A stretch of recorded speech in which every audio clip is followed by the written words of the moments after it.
ክፍሊ ወተሃደራዊ ሃንደሳ ስዋኣትና ብታሪኽና ይደበሱ ኣብ ትሕቲ ዝብል ቴማ ንታሪኹን ዘካየዱ ንጥፈታትን ንምስናድ ዝሕግዝ ቀዳማይ ዋዕላ ካብ 4 ክሳብ 6 መስከረም ኣብ ከተማ ከረን ኣካይዶም ኣዛዚ ወተሃደራዊ ሃንደሳ ብርጋደር ጀነራል ተኪኤ ርእሶም ኣብ ዘስምዑ ቃል እቲ ታሪኽ ሰፊሕን ዓሚቕን ብምዃኑ ኣብ ሓፂር መዓልታት ዝውዳእ ከም ዘይኮነ እንትኾነ ግን ክብገስ ምኽኣሉ ጥራይ ዓብ ስጉምቲ ምዃኑ ገሊፆም ንሞያን ቅያን ሰዋኣትናን ስንኩላትናን ዘቕስን ታሪኻዊ ሓወልቲ ክንስንድ ንዳሉ ኣሎና ዝበለ ካብ መስረቲ ወተሃደራዊ ሃንደሳ ብርጋደር ጀነራል ተስፋይ ይስሓቅ ድማ እቲ ዋዕላ ዝመጽእ ወልዶታት ታሪኹ ብግቡእ ፈሊጡ ንዘጋጥም ብድሆታት መኪቱ ንኽዕወት ደራኺ ተራ ከም ዘለዎ ብምጥቃስ ሰብ ታሪኽ ንኹሉ ጸገማቶም ተጻዊሮም ቆፎ ታሪኾም ክብርብሩ ኣዝኻኺሮም ናይ ምስናድ ታሪኽ ዋዕላ ምክያድ ሓደ ስጉምቲ ንቕድሚት ምዃኑ ዝሓበሩ ተሳተፍቲ ታሪኽ ዋንነቱ በቐንዱ ህዝቢ ብፍላይ ድማ መንእሰይ ወለዶ ስለ ዝኾነ ወተሃደራዊ ሃንደሳ ጀሚርዎ ንዘሎ ዕማም ቀጻልነቱ ብዘውሕስ መንገዲ ነቲ ታሪኽ ብዝግባእ ክብርብሮ ተላብዮም ኣብቲ ዋዕላ ንፈጸምቱ ከይተረፈ ዘደነቐ ሓያሎ ፍጻሜታት ከም እተተረኸን ከም እተሰነደን ክፍለጥ ተኻኢሉሎም ኣብ መወዳእታ ዋዕለኛታት ሰብ ታሪኽ ዘለዎም ዛንታ ብጽሑፍ ናብ ኮሚቴ ከቕርቡ ኮሚቴ ብቐጻሊ ናይ ምትራኽ መደባት ክትሰርዕ ብሩራዊ ኢዮቤል ናጽነት ኤርትራ ንምድማቕ ኣብ ዝካየድ ጽምብላት ኣባላት ማሕበራት ምትሕግጋዝ ተጋደልቲ ኣበርክቶ ክህልዎም ዝተሰነደ ሓቀኛ ታሪኽ ድማ ናብ ህዝቢ ዝበጽሓሉ ባይታ ክጣጣሕ ተላብዮም ንሃንደሳዊ ዕማማት ዝምልከት መጽናዕቲ ንምግባርን ስነዳ ንምእካብን ዝቖመት ኮሚቴ ከም ዘላን ዝተባብዕ ንጥፈታት ተሰላስል ምህላዋን ዝረኸብናዮ ሓበሬታ የርድእ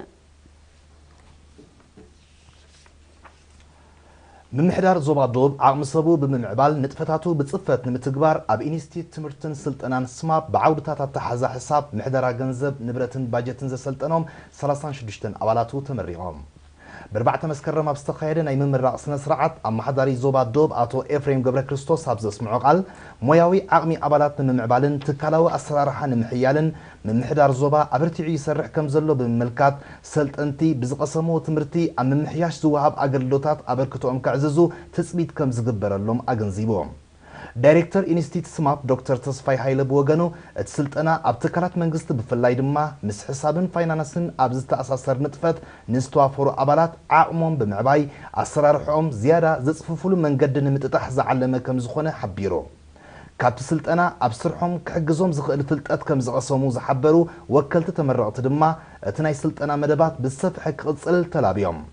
ኢንስቲትዩት ስማፕ ንትምህርትን ስልጠናን ኣብ 2014 እውን ብተመሳሳሊ ን21 ኣባላት ቤት ጽሕፈት ምምሕዳር ዞባ ዶብ ብዓውዲ ሴክሬታሪያል ሳይንስ ምስልጣኑ ይፍለጥ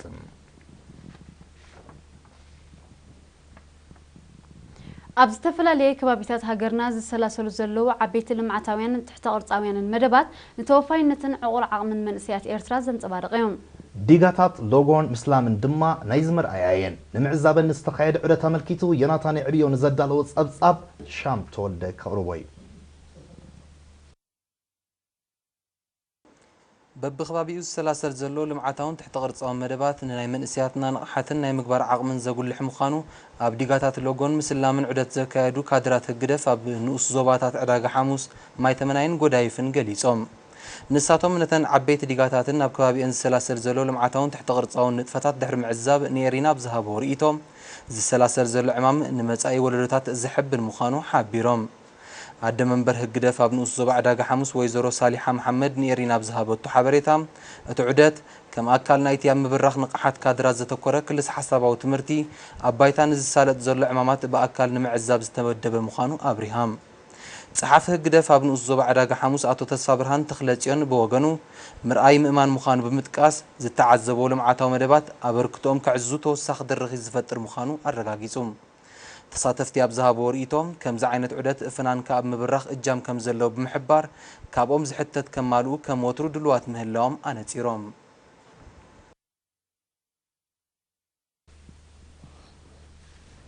ኣብ መዳይ ጥዕና ዝምዝገብ ዘሎ ገስጋስን ዕቤትን ንኽድንፍዕ ኣብ ምብራኽ ንቕሓት ዘተኮረ ጎስጓሳትን ኣስተምህሮታትን ክቕጽል ካብ 2 ክሳብ 4 መስከረም ኣብ ኣዳራሽ ሃገር ሚድያ ብዝተኻየደ ዓውደ ዘተ ዝተሳተፉ ኣዘኻኺሮም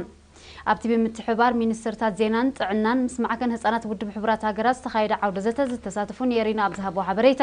ዘተ ዝተኻየደሎም ኣርእስትታት ኣፍልጦን ንቕሓትን ሕብረተሰብ ኣብ መዳይ ጥዕና ክብ ንምባል ጎዳኢ ልምድታት ንምውጋድን ናይ ባህሪ ለውጢ ንምምጻእን ከም ዝሕግዝ ብምሕባር ከምዚ ዓይነት ዓውደ ዘተ ብዝሰፍሐን ዝሓየለን መልክዕ ክቕጽል ተላብዮም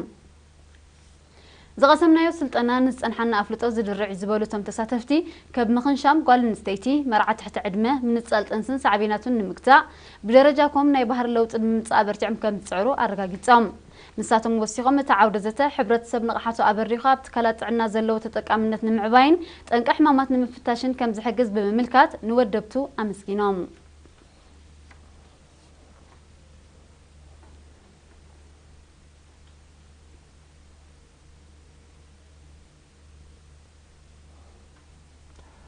أب قدامو شدشت أوارح ناي كلتش حن عصر تحمشتن أب نؤزوبا دقة بستسلاسل نتفتات عطاويتات تنؤزوبا مستناي زحلف عمد كنت أصرن كله بعسران حدن ميتاوي تعبيت كم زمزقبة نستسالت عمامات نمقم قاماب استخايدة أخيبات تقليتهم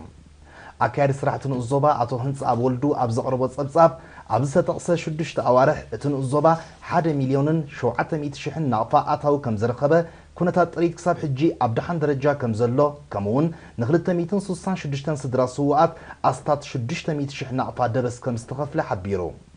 عمم محدارات كبابي لو كوتشن عد الشيخ الأمين زلو حسرة أقلو تعنا فتح كنا ديلو ززخاخرة أتو هنصاب أبتن محدارات كبابي تبلاشو زلو مسارحيتات حياو ساعات نمعراي ساعرتات يكايد كم زلو تساطفنا تام عد تمرتي كم نمبال دما كاب كلن شنافر منسترتات كوميتا قيما كم زلا أبريهم أما حضارين أزوبا دقة أتو همد إلى علي بوغانو هزبي بمدنقواي كرامات تصفاقي قرأت مدبات سرحو بتقدى سنة كالسلاسلن لمعاتاو نتفتاتو كزايدن كمون نحد حدو كدقاقفن بتوزي زول حقاقات محرس تقايدو كنتفنات تحساسيبهم تساتبت بقدوم أب مقوراي بزلات كالتعنا أب قرب حسرت لزلوا زمال ألو كنتات كفتر معدال مريت كالاتف تبلاشين زلوا معدال ماي نقطات كعريان زبل كال إن ريتوتاتن لبواتاتن عريبهم بعسرت من محدارات كباب زقومت نؤزبات دقة 35 شحن 400 نبرتي اللوام